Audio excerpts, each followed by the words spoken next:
morning and welcome back to the lecture series on performative gender and religions in South Asia. We are discussing Sufi mysticism and poetics. So, in our last lecture, we were talking about shroud, right, and the veil. These have been recurrent symbols found in Sufi mysticism, in Sufi poetics, Sufi philosophy, right. So, we were talking about the concept of ghungat, the concept of covering one's face with a veil, right? Uh, now, so many of the Sufi lyrics discuss this symbol of the woman's face covered in a veil. So we were also talking about Abida Parvin, who is superstar Sufi performer and singer who has made her space within a larger male-centric domain of performance, right? So Abida Parvin sings mystic songs majorly in male style. She has been trained by a number of male artists, including her own father and her husband. So, Abida Parvin sings this mystic song in Urdu about a female mendicant or jogania. We were talking about the mad roving minstrels, the roving minstrels who would sing and roam around. This figure is very readily available both in Bhakti tradition and in Sufi cult, right? So the Jogania, the female mendicant who roams around and sings about her lover, who is none other than God. So we are reminded of figures like Akka Mahadevi and Mirabai, right? So here we are going to look at one such composition describing a female mendicant or jogani. The original composition was by Hakim Nasser around 18th or 19th century, and it is considered as one of Abida Parvin's popular concert compositions. So there are references to the Laila Majnu myth in this discourse, where Majnu has become a complete, madman. He's roaming around for the love of Laila, and people in the streets ridicule him and throw stones at him. This is how the lyric goes. I'm going to read the original first, followed by the English translation.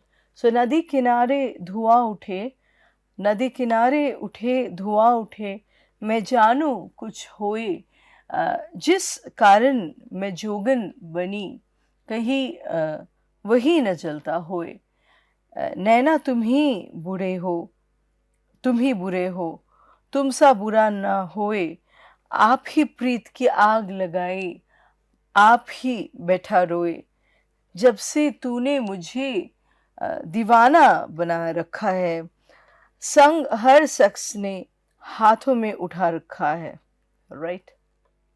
When translated to English, the river's bank arises, some smoke, some fire smolders. The river's bank arises, smoke. I wonder something happens there. For whom I became a female mendicant, has he ignited himself? O eyes, thou art wicked, thou art wicked. None can be worse than thee. Thou started this fire of love, now you sit there weeping. Since thou made me a mad one, a stone every person carries in their hand.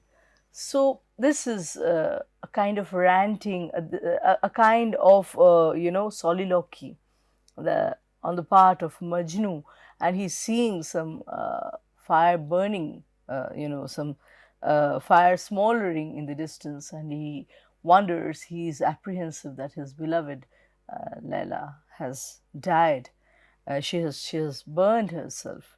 So in this song, there is a meta language of the one in love who is possessed and who has become, mad in love. The mad lover's figure keeps coming back again and again in Bhakti and Sufi tradition, because both these traditions primarily look at attaining God through the path of love rather than scriptures. Divana, Mastana, these are some of the terms that recurrently come back in Sufi and Bhakti traditions. Additionally, in this song that we read just now, there is also a subtle humor, a sad humor in the verses where the musician is singing of a smoldering fire. The speaker, who is the female mendicant, is fearful that it is perhaps the one she loves who has set himself on fire. Now, here one thing is very important. If we look at the poem once again, or the song once again, it's very difficult to understand, um, you know, who has died and who is singing. Sometimes it feels, or the reader wonders, that it is Majnu uh, who apprehends that Lala has died. She set herself in fire. Sometimes it's the other way around, because the image of people chasing the mad Majnu with a stone is more prevalent. So here, when the narrator says that since thou made me a mad one, everyone carries a stone in hand, one wonders that this is Majnu singing the song, and Lala has set herself to fire. And then, yet, towards the beginning of this verse, this song, we see there are lines such as, I wonder something happens there for whom I became a female mendicant. Has he ignited himself? So it is clearly Laila speaking. The identities have become very overlapping and almost exchangeable. We don't know at what point it is Laila's voice and when it switches to Majnu. We will find more lyrics. We will discuss more lyrics as we talk about the Laila Majnu lore. And we see that there is something mystic about the fact that their identities are overlapping and interchangeable. There is a point where, in fact, Laila says that constantly taking Majnu's name, I have become Majnu. So the popular imagination and image of Majnu roaming around and people throwing stones at him has now been transcribed onto Laila. The same is happening with Laila. We never know that who is burning and who is witnessing this. It is just like the body and the soul. They are one and the same. One cannot be imagined outside of or without the other. In the same way, Laila and Majnu, in the same way, devoted and devotee, God and devotee. We cannot think them as separate. So here the identities, are very. It's very difficult to separate them. So the formal genres of Punjabi Sufi poetry fall into the same three broad categories as the Bhakti verse and the composition of the Sikh gurus. The main lyrical form is a strophic poem with a refrain which is called kafi. We have spoken enough about this form in our last lecture. Kafi is designed for singing in qawwali and also lends itself to solo singing by amateur artists, amateur devotees, and professional performers. Now, less frequently attested are various longer strophic poems which may be either lyrical or didactic in nature. And then, third, there are some miscellaneous short verses typically used for expressing a single thought. Next, we are going to move on to a very prominent Sufi poet who has contributed a lot to the Sufi artistic and cultural repertoire in terms of poems and verses, right? So, Baba Bulleh Shah, whose original name is Abdullah Shah, is counted among the foremost Punjabi Sufi poets, along with Waris Shah, Sultan Bahu, and Shah Hussain. He was born in Bahawalpur and he died in Kasur, which are now in Pakistan. Bulleh Shah served as a pupil of the Sufi teacher Inayat Shah Qadri, and he accumulated the knowledge of Quran, the Arabic and Persian languages, as well as the Sufi mystic philosophy from his preceptor Qadri. Bulleh Shah is known primarily for composing kafis, which are designed for singing in qawwali, and they can also be sung in solo. We have already stated this. So, the poetic form of the kafi is similar to other major genres of pre-modern North Indian religious poetry. For example, in medieval India, we see the Vaishnav Padas, the Vaishnav Padavalis being written by poets such as Surdas, and even the kafis are similar with the Shabad written by the different Sikh gurus, right? So, once again, just hearkening back what I was discussing in my previous lecture, the Sufi tradition in the South Asian context has drawn greatly and is deeply influenced by the local traditions. It does not decouple itself from the pre-existing practices, lores and ballads, right? Composed in simple syllabic meters with evenly distributed stresses, kafis consist of varying numbers of strongly rhymed verses. Those written by Bulleh Shah range from examples that comprise only one or two verses, which are possibly incomplete, and they could also be, on the other hand, much longer poems. So, the compositions by Bulleh Shah range from examples comprising only one or two verses, which are probably incomplete, to occasionally longer poems that are 20 verses or more, which may contain later interpolations. So, this is one of the Bulleh Shah lyrics that has had a number of renditions, one of them being very popular and a recent one sung by Rabi Shergill, right? So, let me read the translation that we have. In the original, the initial line of this poem goes like Bulla ki jana main kaun, Bulleh, who knows who I am, right? So, who is this I? There is a problematizing with the first person and the third person, where there is a gaze on one's own identity. One is looking at oneself and asking, who am I, right? Bulleh Shah is asking himself, Bulla, do you know who I am? Not a believer in the mosque am I, nor a disbeliever with his rites am I. I am not the pure amongst the impure, neither Moses nor Pharaoh am I. Bulleh, who knows who I am? Not in the holy books am I, nor do I dwell in bhang or wine, nor do I live in a drunken haze, nor in sleep, uh, nor waking noon. Bulleh, who knows who I am?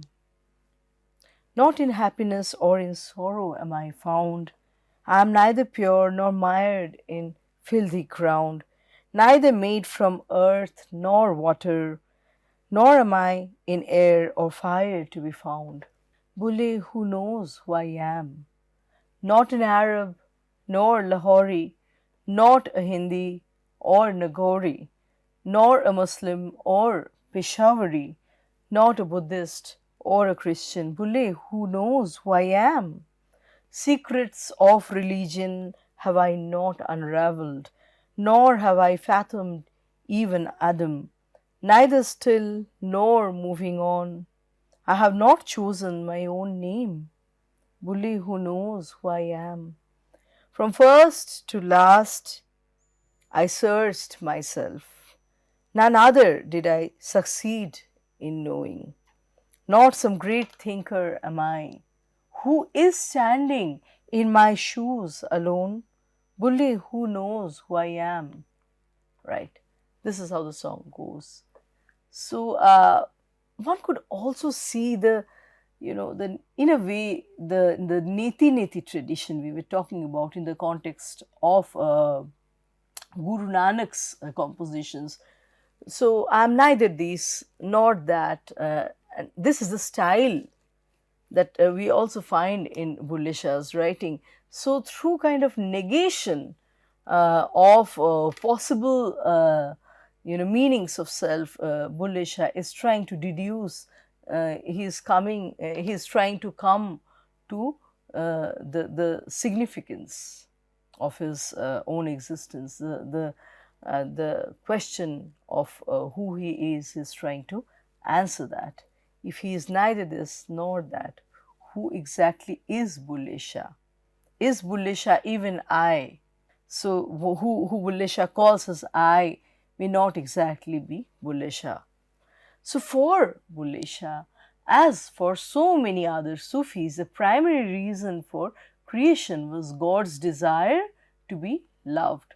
The primal compact between the divine and the ephemeral, or God and man, meant both man's recognition of God as the object and the Lord of his devotion, as well as the special presence of the divine within man as the noblest of God's creatures. His poetry also bears out the gist of the most popular tale of Bulleh Shah regarding how he once fell out of favor with his own mentor. And this is owing to the fact that he was too outspoken in his criticisms for formal Islam, and he was too radical in his way of thinking, and so his preceptor, his murshid, dismissed him from his company. He was dismissed by his murshid from his company. Since Bulleh Shah knew of Shah Inayat's fondness for music and dancing, so Shah Inayat was his mentor, right? And Bulleh Shah very well knew that his guru, his preceptor, is fond of performance of music and dancing.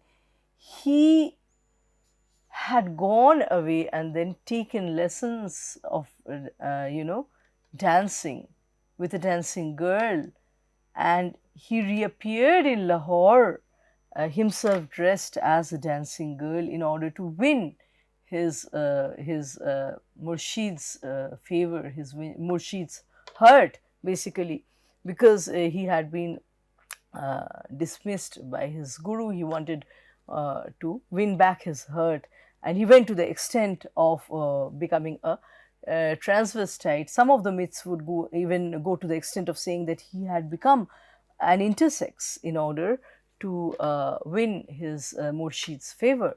After coming back to Lahore dressed as a dancing girl, Bulleh Shah danced and sang in front of Shah Inayat, his murshid, and he was won over. He was very easily won over by Bulleh Shah's performance, and so Bulleh Shah was readmitted to his favor. So this is a kafi written to commemorate that moment. Come to my assistance, doctor, I have lost my senses. Your love has set me dancing in rhythm.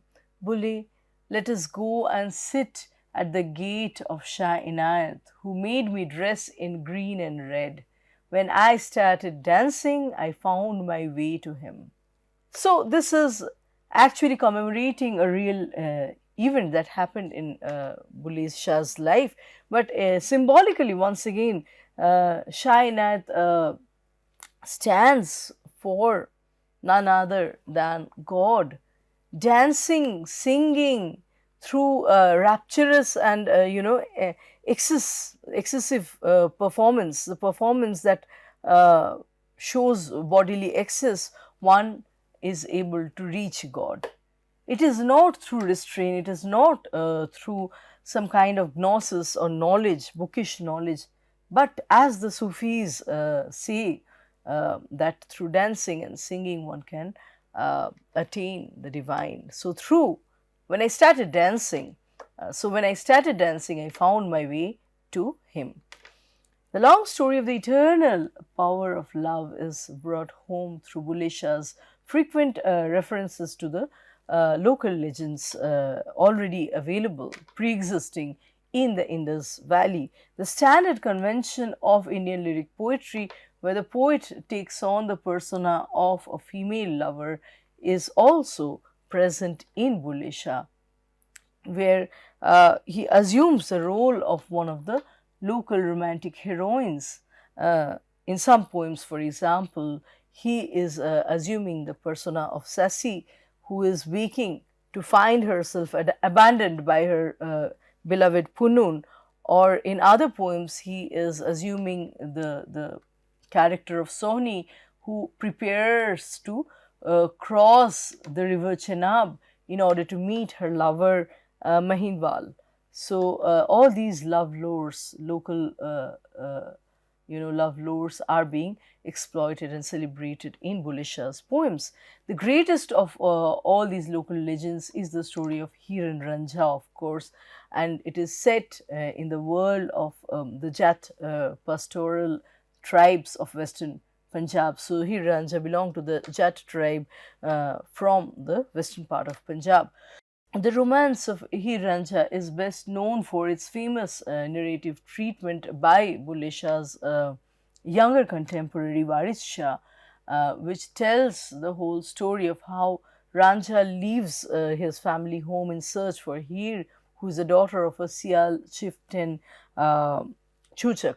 So Hir's father is persuaded to hire Ranjha as a herdsman, which allows him to meet Hir again and again, on the pretext of grazing the cattle beside the Chenab river.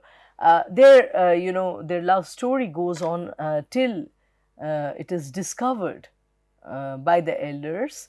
And then, after discovering their love, his parents forcefully marry her off to a man from the Khera tribe. This is how the story goes. And after Hir is married off, Ranjha becomes a yogi. He is initiated. He goes to Yogi Gorakhnath for initiation. He becomes an ascetic mendicant, and this radical transformation in appearance from a herdsman into a yogi is depicted in so many of these poems, where Ranjha is yearning for Hir. He wants her to come back. He wants to win her back from her husband's home even. So as a yogi, he goes to Hir's husband's home, and he's looking to win her back from her husband. This is how a poem goes. I will go with the yogi, having put a mark on my forehead. I will go. I will not be stopped from leaving. Who is going to turn me back as I go? It has become impossible for me to turn back now that I have experienced reproaches for being in love. He is not a yogi, but my heart's beloved. I have forgotten why I fell in love. I lost all control once I gained a sight of him. What did this yogi do to me? He put his hooks in my heart. He cast the net of love when he uttered his sweet talk. So naturally we see that Hir is the narrator in these verses. Although the legend of Hir Ranjha makes some appearances in early Sufi poetry by Shah Hussain, it is Bulleh Shah primarily who exploits the rich potential for the mystical allegory that is inherent in the Hir Ranjha myth. At one level, this relationship is taken to symbolize the earthly love relationship between the man and the woman, and then at another level, it is the love between the human and the divine. And then at the third level, obviously, the spiritual plane also goes on to reflect the relationship that is lived out between Bulleh Shah, the poet, and his Murshid and Lord Shah Inayat. So, three levels at least we can see. One is the human couple, the other is the Murshid Murid, which directly, points to the devotee devoted relationship, the spiritual plane. So, although Ranja, who is a chieftain's son from Takht Hazara, assumes different appearances as an ascetic or a yogi and a flute playing herdsman, the true mystery lies in his being fundamentally identical with Hir. They are. I was talking about this. There is something mystic about the fact that Hir and Ranja are interchangeable. They are almost exchangeable identities. They are one and the same. There is a point where one doesn't understand how the narrator's voice started with, Hir's persona, and it went on to become Ranja in the due course of the poem, right? And we are definitely, as the flute playing lover, we when we look at Ranja, we are reminded of the figure of Krishna, the most popular icon of lover in the South Asian context. So many of Bulleh Shah's memorable lyrics express this kind of sweet and mysterious contradiction, where the reader is confused whether it is Hir speaking or Ranja. So look at the following lyrics. Through repeating Ranja, Ranja, I have myself become Ranja. Call me Dhiro Ranja, let no one call me Hir. Ranja is in me and I am in Ranja. This is my only thought. There is no me, there is only him. And he is the one who shows tender care for himself. Whoever dwells within us determines who we are. I have become just like the one I love. With a staff in my hand, I drive the buffaloes before me, wearing a rough blanket around my shoulders. Take me to Takht Hazara, Bulla. I can find no refuge with the seals. So she doesn't want to stay at her parents' home anymore. So Takht Hazara is where Ranja belongs, and she is impersonating him. She is, behaving like Ranja, playing the herdsman with a stick in his hand, grazing the cattle. With short and apparently simple Sufi lyrics such as this, Bulleh Shah shows the overlapping identity of the lover and the beloved beyond apparent variety, right? So apparently they are different, but within they are one and the same. They are united, appealing simultaneously to so many different human aspirations and to a universal meaning of human existence in a divine world. Bulleh Shah's assimilation of diverse elements into his poetic expression emphasizes the philosophy of unity of existence, right? So this is very similar to what we were dealing with, or what we were discussing in our Bhakti module, underlying all kinds of dualisms, all kinds of Dvaitavad, right? There is the concept of Advaita, right? So Advaita and Dvaita are a continuation of one another. They are not really in contradistinction. This philosophy of unity that informs Bulleh Shah's poems makes him an outstanding interpreter of the transcendental relationship, or the concept of transcendental itself, beyond the readership of Punjab. There is a universal appeal in his poems.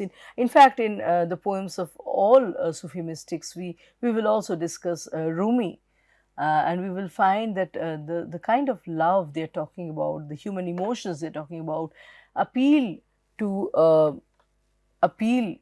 populace across time and space. They have a timeless appeal. So look at this short poem. You have learned so much and read 1,000 books. Have you ever read yourself? You have gone to mosque and temple. Have you ever visited your soul? You are busy fighting Satan. Have you ever fought your ill intentions? You have reached into the skies, but you have failed to reach what's in your heart. Right? That is the central idea of both Bhakti and Sufi philosophies. So, the extraordinary richness of the dynamic love is conveyed by Bulleh Shah's remarkable range of poetic references, and it extends beyond the Islamic tradition to include occasional references to figures from Hindu cultural repertoire. The Islamic past is mainly conceived through stories of a number of martyrs who were variously and differently tested by gods, martyrs such as Ibrahim, Sulaiman, Ayub, and Zakaria. So, among the famous pairs of lovers in Islamic legend whose stories inspire, Sufi poetry, we have mention of the Persian romance of Yusuf, who was loved by Zuleika in Egypt, and then Laila, who was madly adored by Majnu in Arabia. Their legends greatly inspire the Sufi cultural and poetic repertoire. Then there are the great Sufi saints who were ostracized for saying radical things, for proclaiming radical statements, such as Sufi Mansur al Halaj, who is known for his famous saying, Anal Haq, I am he. Look at this poem. They put Yusuf in the well, then sold him in the bazaar. He was paid for in full with a hank of yarn. You will be priced at a cowrie. Zuleika fell in love and bought him. Lovers are writhing in agony over there.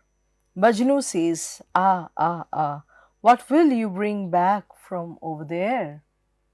Over there, some have their skins flayed, some are cut up with saws, others are seized and put on the gallows. You too will get your head cut off over there.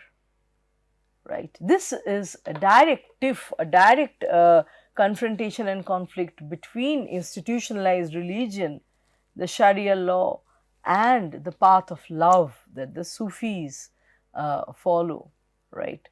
The path of tariqa. So, the proper religion or the mainstream religion that is like that defines law and order, jurisprudence, and that is imagining God as a stern figure, versus the Sufi order that sees God as a lover. There is fundamentally a difference between these two orders. So, all these lovers, Yusuf and Majnu, they will all perhaps be punished. They have to undergo some kind of persecution, some kind of punishment for doing what they have done, for doing radical things, right? So we, in the last paragraph, we are talking about the different forms of punishment being meted out, and these are fearless lovers. Maybe they also have to undergo some such punishment for daring to love. So, similar reflection of hearsay is available in the following lyrics of a ghazal that is composed by Urdu poet Akbar Allahabadi, and it has been famously sung by Ghulam Ali. I'll read the original and then the translation to English. So, the original goes as follows: हंगामा है क्यों बरपा थोड़ी सी जो P ली है, डाका तो नहीं डाला चोरी तो नहीं की है, ना तजर्बाकारी से वाइस की ये बातें हैं, इस रंग को क्या जाने पूछो तो कभी पी है, सूरज में लगे धब्बा फितरत के करिश्मे हैं, बुत हमको कहे काफिर अल्लाह की मर्जी है. And then I'm skipping some of the lyrics The ones that are interested are highly encouraged to go back and read the entire song. It's so readable and so wonderfully written. So the last paragraph says, हर जर्रा चमकता है अनवारे इलाही से, हर सांस ये कहती है हम है तो खुदा भी है. This is very similar to Anal Haq, I am he, and it's a very radical thing. It's a very heretical thing to say. So, when translated to English, the song would be, why is there such a noise, a hue and cry? I have only had some alcohol. This reminds us that Islam prohibits drinking alcohol, right? And no one has been robbed, nor have I committed any theft. Out of inexperience, the preacher's words are spoken. How will he know the effects of it, someone who has never tasted wine? So, this is against the priestly or the Maulavi tradition. Someone who is only reading scripture but who has never drunk the wine of love, never knows the path. Even the sun is eclipsed. Sometimes it is the wonder of nature. The stone idol of God is calling me an infidel. It is God's will. Every little particle shines with the radiance of God. Every breath is an affirmation that if I exist, God does too. So, it is through my existence and my own agency that I can discover God. I can realize God through my body, through my, experience of love, through my journey of love, through the tariqa and hakika. I will find self-knowledge and thereby I'll discover God.